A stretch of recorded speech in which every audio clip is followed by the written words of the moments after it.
चलिए, ये मेरा यूट्यूब चैनल है।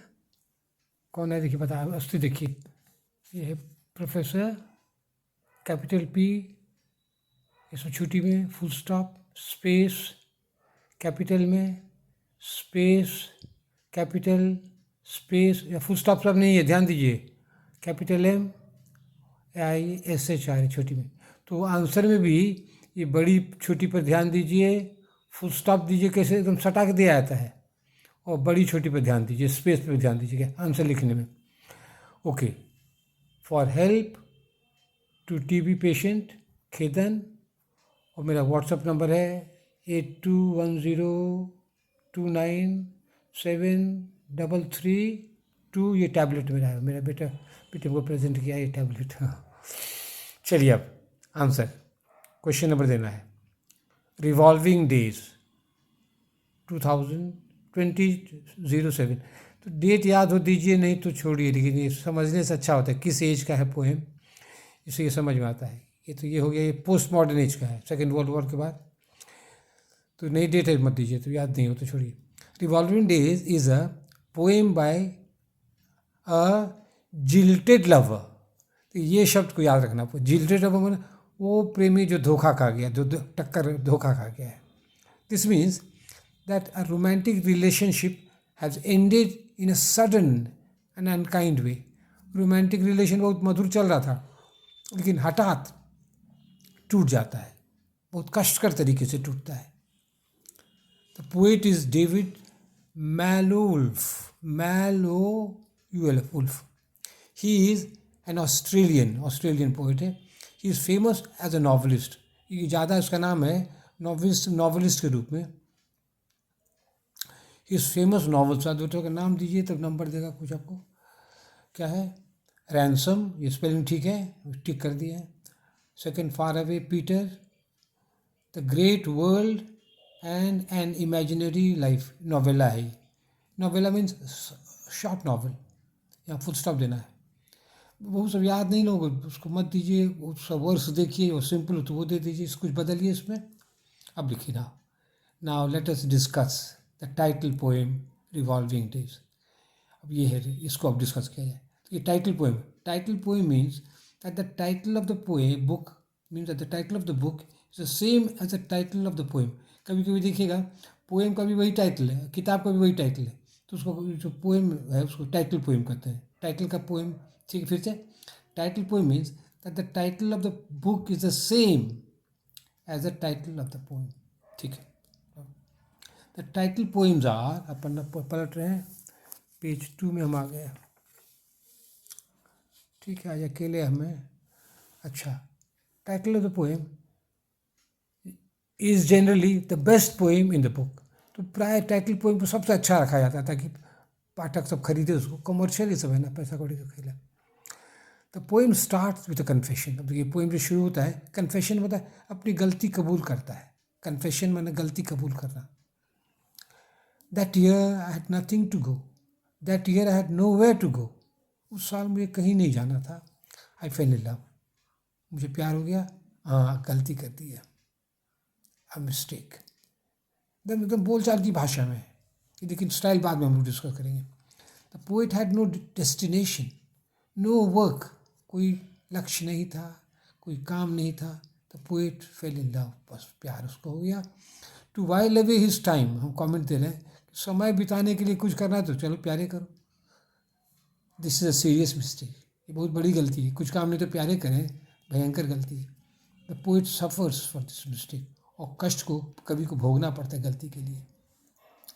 To impress his beloved, the poet buys shirts of 3 colours.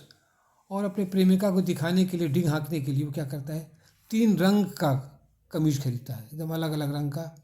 Green खरीदता है, टैन खरीदता है, पिंक खरीदता है, सब तरह से हमको चाहते हैं। तो लेडीज़ के लिए लेडी और लड़की सब होशियार होती है, होना भी चाहिए। तो ये लड़की होशियार है, शी इज़ प्रैक्टिकल। वो क्या है, वो प्रैक्टिकल भी है, ठीक है। She understand that the lover is trying to trap her through his external looks. वो समझ जाती है कि ये जो हमको लड़का जो है वो ठगना चाहता, करे दिखा रंग वंग दिखा के, समझे। सो शी क्विट्स हिम, तो क्या करती है, उसको छोड़ देती है, क्विट्स छोड़ देती है. The second stanza of revolving days describes the situation after the lover and the beloved separate. अब जब सेपरेशन के बाद जो परिस्थिति क्या होती है उसको सेकेंड स्टैंजा बताता है. तो पोएम में स्टैंजा फॉर्मेशन है. We never write, we never write, हम लोग कभी लिखते नहीं है, पत्राचार एकदम नहीं है. For ever and for ever, देखिए स्पेलिंग दोनों होता है, ये भी स्पेलिंग ठीक है, ये भी अलग अलग भी है. For ever and for ever poem में इसी तरह है. For ever and for ever suggest false promise of love, ये झूठी से वादे हैं, झूठे वादे हैं, false promise. The passionate lovers से, जो प्रेम में जो पागल रहता है वो I love you for ever का, हमको सदा तो कभी नहीं छोड़ेंगे, कभी नहीं, लेकिन देखते क्या गति हो गया. But the love does not last long, लेकिन होता क्या प्रैक्टिकल लाइफ में, ये प्यार भी इसी दिन चलेगा है निकल, डायलॉग बाजी है आई लव यू फॉर एवर, ठीक है. Each others mouth is erotic, अब एक दूसरे का मुंह, लगभग एक दूसरे का मुंह, माउथ, ये सेक्सी इमेज है ये. The poet does not give a clear picture, कि क्या माउथ से करता है उसका क्लियर पिक्चर नहीं देता. आप लोग अपने अनुभव से आप उसका अंदाज लगा सकते हैं. ही फॉलोज द स्टाइल, पढ़ना पलटना है, अब पढ़ना पलटना, हम अकेले हैं, I am sorry for the delay. हाँ उलट गया, अकेले हैं, कोई आ नहीं रहा है ठंडा में. अब देखिए पेज, हम पेज 4 में आ गए. अब देखिए तो क्या करता है कवि, टी.एस. इलियट के स्टाइल को अपनाता है. He follows the style of T S. Eliot, he follows the style of T S. Eliot the Waste Land. उसमें भी खुल के बहुत सेक्स की बात करने में लोगों को शर्म लगती है, इसीलिए लोग इशारे से कहते हैं और समझने वाला समझ जाता है अपने अनुभव के अनुसार. अब देखिए तो वेस्टलैंड में क्या है, इसी से hurry up please it's time, hurry up please it is time, जल्दी करो समय हो गया. अब समझने वाला समझिए आप. एंड सो रूडली फोर्स्ड, कितना ज़बरदस्ती ठूस दिया जाता है, ये भी अपना समझिए. ये सब इशारे से कभी करता, खुल के कहने में बहुत भद्दा लगेगा, गंदा लगेगा.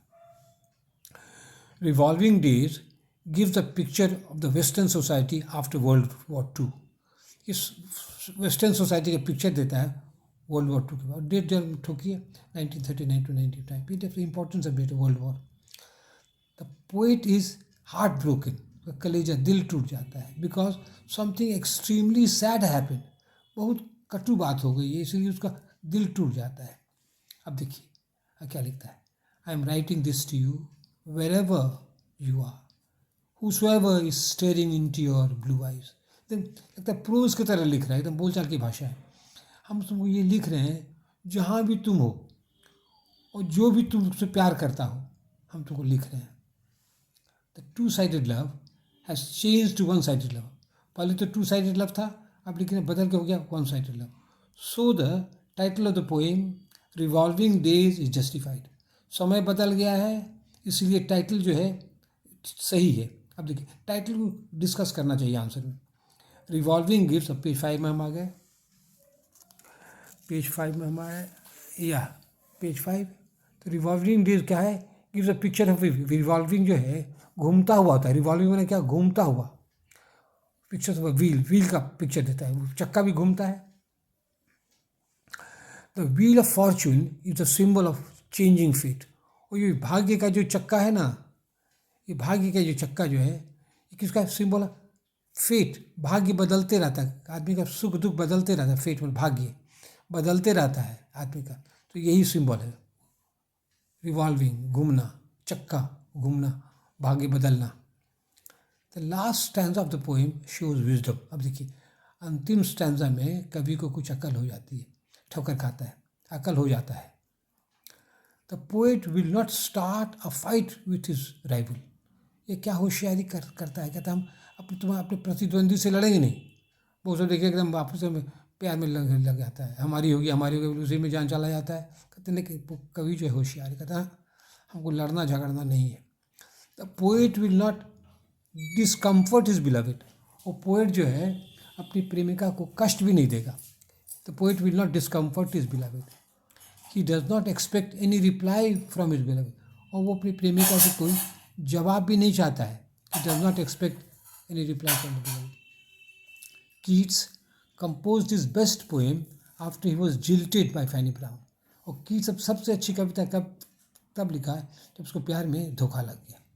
Keats composed his best poem after he was jilted by Fanny Brown. उसकी ये प्रेमिका थी, तो टीवी हो गया तो उसको छोड़ दी, ठीक है, तो कि नहीं तो टीवी में तो सब बाल बच्चा सब बर्बाद हो जाता, तो यह क्या उसको छोड़ दी TV.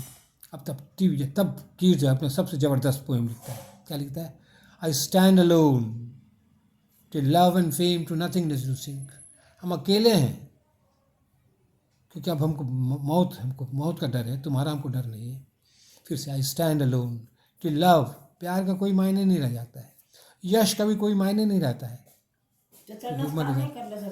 When I have fears, ये है पोएम का क्या कहते हैं नाम है, ये पोएम का नाम है व्हेन आई हैव फियर्स, और दूसरा पूरा पोएम का दूसरा नाम है द टेरर ऑफ डेथ। तो ये अब दीजिएगा आंसर में। Now a few words about the style of revolving days. अब कुछ शब्द आपको दे रहे हैं उसके स्टाइल के बारे में। कॉन्टेंट डिस्कस कर दिए, अब स्टाइल भी डिस्कस की। The poem is in free verse, important word है। तो पोएम क्या है? फ्री वर्स में है, तो उसको फ्री वर्स को समझाइए आप, हम समझा रहे हैं। फ्री वर्स में पोएम है। The poet does not give importance, तो importance is not given to rhyme and rhythm. तो फ्री वर्स में क्या होता है? राइम और रिदम को महत्व नहीं दिया जाता है फ्री वर्स में। The poet follows the poetic diction that Wordsworth wants. तो कवि क्या चाहता है? पोइटिक डिक्शन जो है, पोइटिक जो टेक्निकल वर्ड है, जो वर्ड्सवर्थ चाहता है। तो पोइटिक डिक्शन क्या होता है हम समझा रहे हैं। In his preface to the lyrical ballads Wordsworth says, क्या कहता है उसको समझाता poetic diction. Poetry should be written in the language of common man. कविता को लिखिए ना सरल आदमी जो बोल चाहे, साधारण आदमी है, उसकी भाषा में कविता लिखिए। David Malouf uses small letters in the beginning of many lines. तो कोटेशन जो दी है देखिएगा, बहुत सारा लाइन में ना जो शुरू करता है लाइन को स्मॉल से शुरू करता है। David Malouf uses small letters in the beginning of many lines of his poems, ठीक है। This is the style of the post modern poets. ये किसका स्टाइल है? पोस्ट मॉडर्न कविता में यही अपना स्टाइल अपनाया जाता है, ठीक है। टू कंक्लूजन दीजिए। In content and style revolving days is a fine sample of poetry of our age. तो ये क्या है? कविता किसका निशानी है? हमारे युग की कविता की निशानी है। तो हम लोग किस युग में रह रहे हैं? पोस्ट मॉडर्न युग में रह रहे हैं। 1945 के बाद एटॉमिक बॉम्ब के एक्सप्लोजन के बाद का पीरियड क्या हो गया? पोस्ट मॉडर्न हो गया। मॉडर्न से भी और मॉडर्न, ठीक है। That's all, thank you.